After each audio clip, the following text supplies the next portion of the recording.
suis absolument convaincu de la dimension culturelle du cinéma.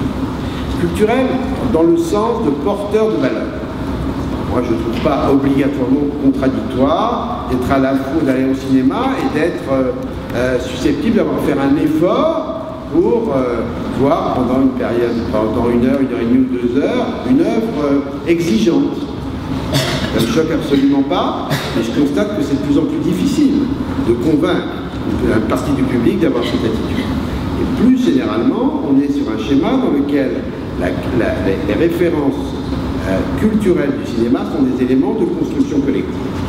Je pense que pour la raison pour laquelle la France est un pays industriellement fort en matière de production, c'est aussi parce qu'elle est le pays du cinéma.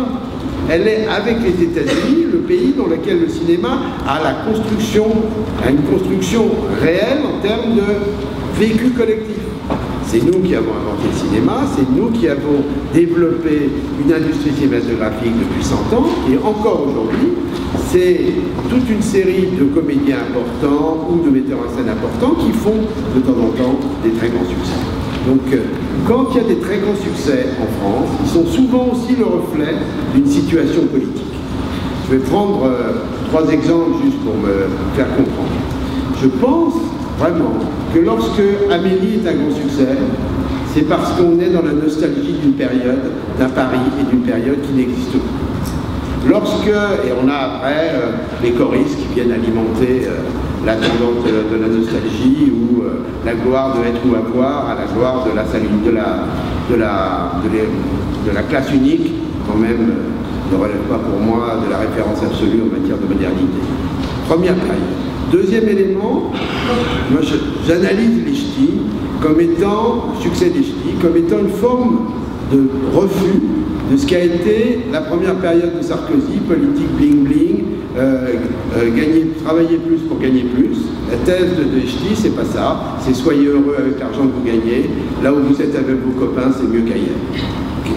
Troisième exemple, toujours en termes politiques, qui est celui d'Intouchable. Intouchable, c'est pour moi la remise en cause de la structuration de la société et des clivages de société.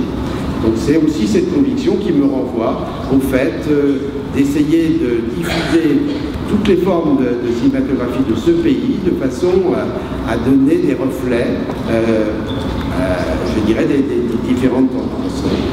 Et ça se borne pas uniquement à la partie française, mais évidemment à la partie européenne.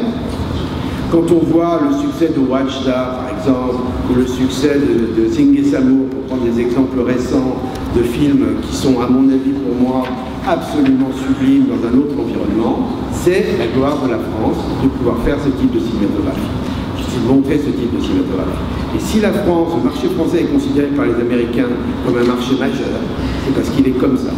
Les autres sont trop près des blockbusters américains pour avoir ce rôle un peu atypique de vitrine.